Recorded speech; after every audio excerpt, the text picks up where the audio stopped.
থেকে রাস্তাটারে তাই সংগ্রাম চলছেই চলবে।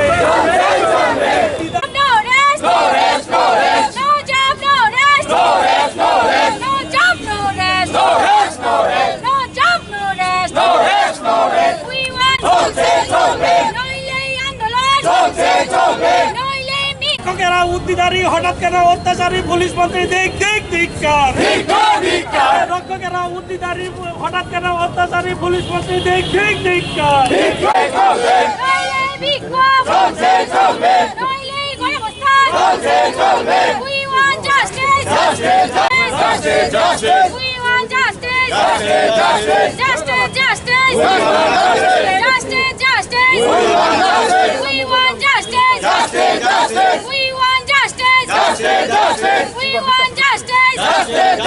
সরকার তুমি তোমার প্রতিশ্রুতি পালন করো। সরকার অবিলম্বে তুমি তোমার দেওয়া প্রতিশ্রুতি পালন করো। নইলে এই আন্দোলন চলবে। এটার বেস কি যে আপনারা গিয়ে সিএস সাহেবের কাছে ডেপুটেশন দিয়েছেন? এটাই তো আমাদের যে লেটারটা, এটার মধ্যে বেসটা কি যে আপনারা বিসিপিটা গিয়ে ডেপুটেশন দিয়েছেন। সিএম সাহেব এখনো এটার আর সিএস সাহেব পারমিশন দিয়েছেন, আপনাদেরকে ডেট দিয়েছেন না, তো আপনারা কিভাবে এটা যায়?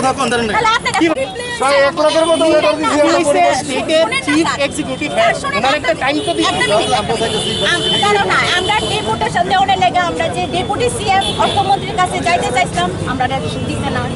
আমরা শিক্ষা দপ্তরে চাইছি, দিতে না। আমরা সিএস এর কাছে দিছি, আমরা কোনো জানি না।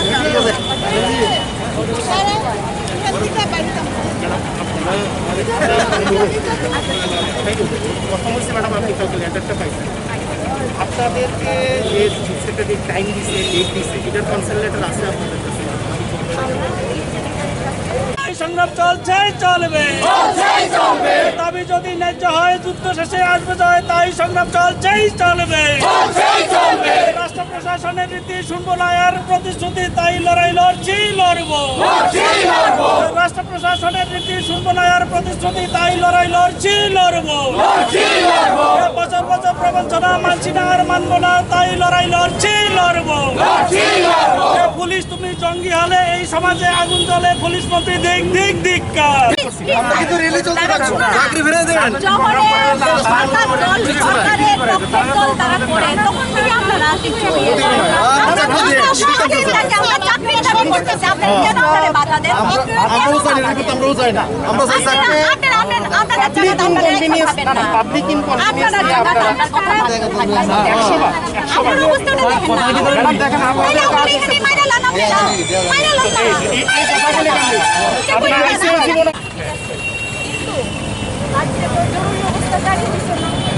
তাইলে আমরা আমাদের হাতের লেগে কথা বলতাম না। আজকে যদি আপনার আপনার যদি পেটের সওয়াল হইতো, আজকে যদি আপনার চাকরিটা যাইতো, আপনি কি করতেন? আমাদের আমরা তো উচ্ছৃঙ্খলতা বলতাম না, আমরা শিক্ষক আসলাম, আমরা আমাদের দাবি করুন, আমরা আমাদের আমরা আমাদের কথা বলবো, তো কথা কিন্তু আপনারা শুনবেন। আজকে যদি আপনাদের উপরে আয়, আপনারা কি করবেন? আমরা একটা প্রতিনিধিমূলক ডেপুটেশন আমরা চিফ সেক্রেটারির কাছে দেব। উনি আমাদেরকে সময় দেবেন না, এটা উনাদের ব্যাপার। উনারা কেউ সময় দিচ্ছেন না। গত আরেকদিন আমরা ডেপুটি সিএম এর কাছে চেয়েছি, শিক্ষা দপ্তরে চেয়েছি, কেউই আমাদেরকে সময় দিচ্ছেন না। আজকে চিফ সেক্রেটারিও বলছেন দেখা করবেন না। সুতরাং আমরা বলবো যে এটা কি ধরনের, রাজ্যে তো আর জরুরি অবস্থা চলছে না। আজকে অভিভাবকরা যদি আমাদের সঙ্গে কথা না বলেন, আমরা কার কাছে কথা বলবো? তাহলে আমরা রাস্তায় দাঁড়িয়ে আমরা কথাগুলো রাস্তার মানুষকে, রাজ্যের মানুষকে শোনাবো।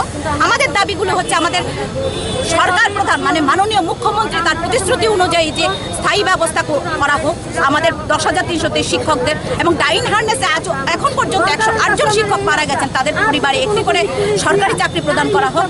এবং আমাদের যে এই চাকরি থাকাকালীন সময় আমাদের স্যালারি সার্টিফিকেট দেখিয়ে আমরা লোন নিয়েছিলাম, 70 থেকে 80% আমাদের শিক্ষকরা এখন ঋণে জর্জরিত হয়ে 108 জন মৃত্যু হয়েছে হার্ট অ্যাটাক হয়ে, কেউ আত্মহত্যা করে। তাদের পরিবারের কি অবস্থা, আমাদের কি পরিবারের অবস্থা, আজকেই মানে কোনো রকম রোজগার নেই, খাবার ব্যবস্থা নেই। এই অবস্থায় কে লোন দেবে?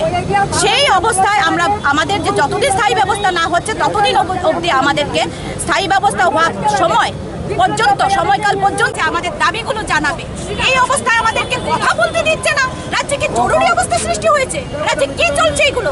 আর আমাদের 10,323টা যদি কথা বলছে তাদেরকে ভরপুরে দেওয়া হচ্ছে, তাদের দোকানের জিনিসপত্র বাইরে এনে বর্ষ করে দিয়েছে। আমাদের উদয়পুরে আমাদের শিক্ষক নেতৃত্ব সঞ্জিত দাসের দোকান পুড়িয়ে দিয়েছে, জিনিসপত্র পুড়িয়ে দিয়েছে। আমাদের বিশালগড়ের স্যারের হাত পা ভেঙে দিয়েছে। শালগড়া আমাদের শিক্ষকের বাড়ি পুড়িয়ে ভর্ষ করে দিয়ে দেওয়া হয়েছে। একজন দিদিমণির গায়ে আগুন দেওয়া হয়েছে। কমলপুর বিভিন্ন জায়গায় আমাদের শিক্ষকদের বাড়িতে বাইক বাহিনী 40-50 জন গিয়ে থ্রেটনিং করছে, হুমকি দিচ্ছে, বাড়ি ঘরে আক্রমণ করছে। এই ধরনের অরাজকতা চলছে, সন্ত্রাস চলছে রাজ্যে। তাহলে আমরা কার কাছে কথা বলবো? রাজ্যের অভিভাবক যদি এইগুলো দমন না করে তাহলে কি করবে?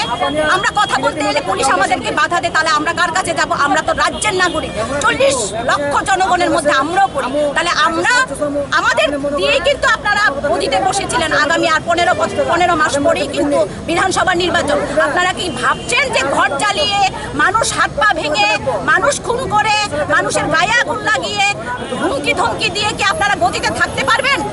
সরকার সন্ত্রাস করে আপনারা গতিতে থাকবেন? আমাদেরকে হুমকি দিয়ে ঘরে ঢুকিয়ে দেবেন? না, এটা হবে না। কিন্তু আমরা কিন্তু এটা হতে দেব না। 10,323 শিক্ষকদের চাকরি আপনারা দেবেন বলেছেন, প্রতিশ্রুতি দিয়েছেন সরকার প্রধান। এখন যদি সরকার প্রধান আপনারা প্রতিশ্রুতি পূরণ না করেন, আমরা মাঠে থাকবো, মাঠ থেকে সরছি না। এটা আপনারা জেনে রাখুন।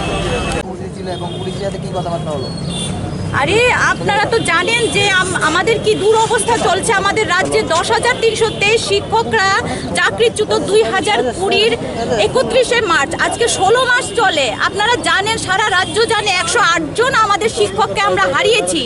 আমাদের 10,323 যে মৃত পরিবার, ওরা না খেয়ে মরছে, আমরা না খেয়ে মরছি। আমাদের শিক্ষকদের পরিবারের অবস্থা কি দুর্বিষহ, কি শোচনীয়, মানে অনাহারে অর্ধাহারে আমাদের মানে মৃত প্রায় অবস্থা, এবং 108 জন মারা গেছেন এখন অবধি। আমাদের রাজ্যের অভিভাবক যাকে বলি, 40 লক্ষ জনগণের যে অভিভাবক, আমাদের সরকারের প্রধান মাননীয় মুখ্যমন্ত্রী মহাশয় বা আমাদের উপমুখ্যমন্ত্রী মহাশয় বা যারাই দায়িত্বে আছেন, কর্তব্যরত আছেন, আমাদের রাজ্যের অভিভাবক আছেন, ওনারা কারো খোঁজ নেননি এখন পর্যন্ত। এতগুলি মৃত্যু, তাদের দায় নেবেন না? 108 জন মারা গেছেন আমাদের শিক্ষকরা, তাদের পরিবারের দায় তো উনাদের উপর পড়ছে। আমরা তো শিক্ষকতা করতাম, চাকরি করতাম, আজকে 16 মাস আমরা কোনো মানে না খেয়ে মরছি, আমরা কথা বলতে পারছি না। আমাদের প্রত্যেকবার আগে মুখ্যমন্ত্রীর কাছে, ডেপুটি সিএম এর কাছে, শিক্ষা দপ্তরে, আজকে সিএস এর কাছে, চিফ সেক্রেটারির কাছে আমরা পারমিশন চেয়ে ডেপুটেশন, মানে প্রতিনিধিমূলক ডেপুটেশন দেব। আমাদের কথা বলতে দেয় না, কিছু হলেই পুলিশ এসে আমাদেরকে বাধা দিতে থাকেন। আমাদের রাজ্যের বিভিন্ন প্রান্ত থেকে যে 10,323 শিক্ষকরা, ওনারাও এখানে আসছেন, আজকে সবাই আসছেন এখানে, তাদের দাবি তুলে ধরবেন। কিন্তু ওনারা কি কষ্টে এর থেকে তার থেকে হাওলাত বরাত ঋণ করে ওনারা গাড়ি ভাড়া করে, ট্রেনে করে আসছেন। এই জায়গাতে আমরা এখানে এসে এখন অব্দি মাত্র 20-25 জন দাঁড়িয়েছি। আমাদের থেকে পুলিশের সংখ্যা বেশি। আমাদের কি কথা দিতে হবে, মানে কথা বলতে দেওয়া হবে না? রাজ্যে কি জরুরি অবস্থা জারি হয়েছে?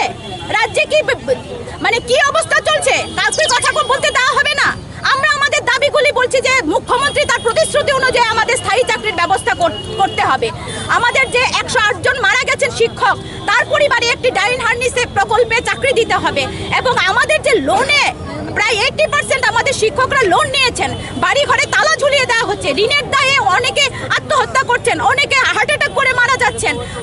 আমরা খেতে পাচ্ছি না, আমাদের শিক্ষকরা খেতে পারছে না, পরিবার পরিচালনা করতে পারছে না, সেখানে ঋণ কোথা থেকে দেবে?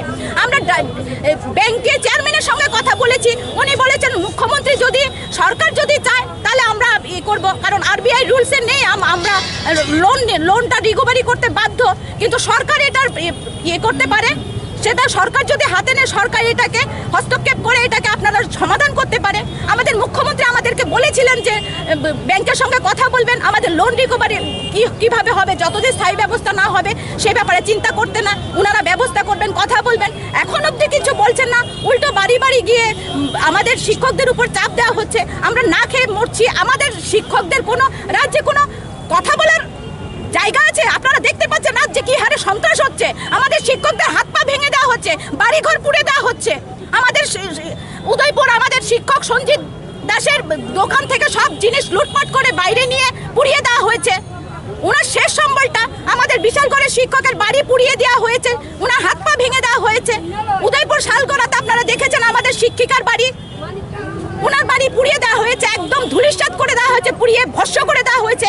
আমাদের কমলপুরের শিক্ষকদের বাড়িতে গিয়ে 40 জনের টিম বাইক বাহিনী গিয়ে ধমকি দিয়েছে, বলেছে আন্দোলন করলে ওনার ক্ষতি হবে। এইভাবে যদি চলতে থাকে, রাজ্যে কি অরাজকতা চলছে না জরুরি অবস্থা চলছে যে কথা বলতে দেওয়া যাবে না, নালে বাড়িতে গিয়ে আক্রমণ করবে, নালে ঘর বাড়ি জ্বালিয়ে দেওয়া হবে? কি চলছে এগুলো কি চলছে? সাধারণ মানুষকে কথা বলতে দেওয়া হবে না? আমরা বলছি যে আমাদের দাবিগুলো আমরা সরকারের কাছে বলবো, আমাদেরকে সরকার কথা বলে না, আমাদের সঙ্গে সরকার সময় দেয় না। আমরা তো শিক্ষক ছিলাম, আমরা আমাদের সঠিক আমরা গণতান্ত্রিক পদ্ধতিতে কথা বলছি, আমরা উশৃঙ্খলতা করতে আসিনি। আমাদেরকে কেন বারবার পুলিশ আটকে দেবে? পুলিশ আমাদের কথা বলতে দেবে না? কি ধরনের আচরণ? বারবার আমাদেরকে 2 দিন ধরে আমাদেরকে ওএসপিএস থেকে বলা হচ্ছে যে করতে দেওয়া হবে না, এখনো বাধা দেওয়া হচ্ছে। আপনারা দেখছেন দিনের পর দিন। আমরা কি তাহলে আমরা রাস্তায় পড়ে থাকি? পুলিশ বলুক না, সরকার প্রধান বলুক, যে পুলিশকে বলুন আমাদেরকে সবাইকে গুলি করে মেরে ফেলুক না। রাজ্যে তো জরুরি অবস্থা জারি হয়নি, যদি অরাজকতা হয়ে থাকে আমাদের উপর গুলি করে আমাদের সবাইকে একসঙ্গে মেরে ফেলুক। কেন একদম স্লো পয়জন করে একজন করে মারা হচ্ছে? কেন এটা দায় সরকার নেবে না? সরকারকে নিতে হবে। তাই আমরা আজকে সারা রাজ্যের 10,323 এখানে একত্রিত হচ্ছে, আমরা কথা বলবো, আমরা সার্কিট হাউস অবধি যাব। আপনাদের কাছে আমরা কথা দিয়েছি, পুলিশকে কথা দিয়েছি, আমরা সুশৃঙ্খল পদ্ধতিতে আমরা মিছিল করে আমরা সার্কিট হাউস যাবো। সেখান থেকে আমরা কয়েকজনের প্রতিনিধি আমরা চিফ সেক্রেটারির কাছে আমাদের দাবিগুলো জানাবো, ওনার দৃষ্টি আকর্ষণ করবো, কথা বলতে চাই। উনি তো সময় দিলেন না। যদি উনি না সময় দিয়ে থাকেন, উনার কাছে সময় না, উনি ভীষণ ব্যস্ত মানুষ। 40 লক্ষ মানুষের মধ্যে আমরা 10,323 মারা যাচ্ছি, আমাদের জন্য ওনার সময় নেই, ওনাদের কারোর সময় নেই। কিন্তু আমরা ওনার অফিসে হলেও আমরা জমা দিয়ে আসবো মেমোরেন্ডামটা, আমাদের দাবিগুলো। উনি পরবর্তী সময় যদি সময় করেন, দয়া হয়, ওনাদের মানবিক হন, ওনাদের মানবিকতা জাগে, মানবিকতা মানে চেতনা বোধ হয়, তাহলে আমাদের দাবিগুলো পড়বেন, মেমোরেন্ডামটা পড়বেন, তাহলে আমরা বুঝতে পারবো যে একটু হলে পড়লেন। আমাদেরকে কেন কথা বলতে দেওয়া হবে না? আমরা এখান থেকে মিছিল করে সার্কিট হাউস অবধি যাবো, সুশৃঙ্খল পদ্ধতিতে যাবে। পুলিশ আমাদেরকে সাহায্য করুক। আমরা পুলিশের উপর কোনো দোষারোপ করি না, ওনারাও কর্মচারী, ওনাদের উপর চাপ আছে, আমরা ওনাদেরকে কোনো রকম দোষারোপ করি না। কারণ আপনারাও দেখতে পাচ্ছেন, আমরাও দেখতে পাচ্ছি সারা রাজ্যে কি হারে সন্ত্রাস চলছে, কি হারে আক্রমণ চলছে, ঘর বাড়ি পুড়িয়ে দেওয়া হচ্ছে, মানুষ জ্বালিয়ে দেওয়া হচ্ছে, বাড়ি ঘরে ঢুকে মহিলার গায়ে আগুন দেওয়া হচ্ছে। আপনারা দেখছেন, আমরা দেখছি, তাহলে আমরা কি আশা করতে পারি এমন একটা সরকারের কাছে, যেই সরকার কথা বলতে দেবে না, যে সরকার আমাদের পেটের খাবার মুখের গ্রাস কেড়ে নেয়, সে সরকারে যদি আমরা বসাতে পারি, তাহলে তো এই সরকার রাখার প্রয়োজন নেই। আমাদের ভাবতে হবে যে আর 15 মাস আছে, এই সরকারকে যদি আমরা উত্থান করতে পারি, পতনও করতে পারি। এই সরকারকে, যে সরকার আমাদের কথা শুনবে না, সেই সরকারকে আমরা রাখবো কেন? নিশ্চয়ই আমরা রাখার প্রশ্ন নেই। তাহলে যে সরকার আমাদেরকে খাবার দেবে, সেই সরকারের কাছে, সেই সরকারকে আমরা আনার জন্য সবাই সচেষ্ট হতে হবে। আজকে এই পরিস্থিতিতে আপনারা দেখেছেন পুলিশের 6 লাখ, ওনারা আমাদেরকে কথা বলতে দেবে না, আমাদেরকে মিছিল করতে দেবে না। কেন? রাজ্যে কি অরাজকতা চলছে? সরকারের পক্ষের যারা, তারা মিছিল করবে, তারা জমায়েত করবে, আমরা করলেই দোষ, কেউই করতে পারবে না। এ কি ধরনের আচরণ, কি ধরনের অরাজকতা? জরুরি অবস্থা চলছে না তো রাজ্যে। সুতরাং আমরা বলবো যে আমাদের সারা রাজ্যের শিক্ষকরা বহু কষ্ট করে বিভিন্ন জনের থেকে ভাড়া গাড়ি ভাড়া, ট্রেন ভাড়া ঋণ করে আসছে তাদেরকে। তারা আসছে, আজকে তাদের কাছে খাওয়ার টাকা নেই, তারা বিভিন্ন জনের থেকে টাকা ধার করে এনে আজকের কর্মসূচিতে আসছে। সুতরাং পুলিশকে বলবো, পুলিশ প্রশাসনকে বলবো, আমাদেরকে কোঅপারেট করুন, আমাদেরকে সাহায্য করুন। আমাদের মতো আগামী দিনে আপনাদেরও অবস্থা হবে যদি এই সরকারটা এইভাবে চলতে থাকে, এইভাবে অরাজকতা চলতে থাকে। এটাই বলবো। আপনারা মিডিয়া ভাইরা আমাদের হয়ে সারা রাজ্যে কথা বলুন, সারা রাজ্যের মানুষ কথা বলুন আমাদের জন্য, এটাই বলবো।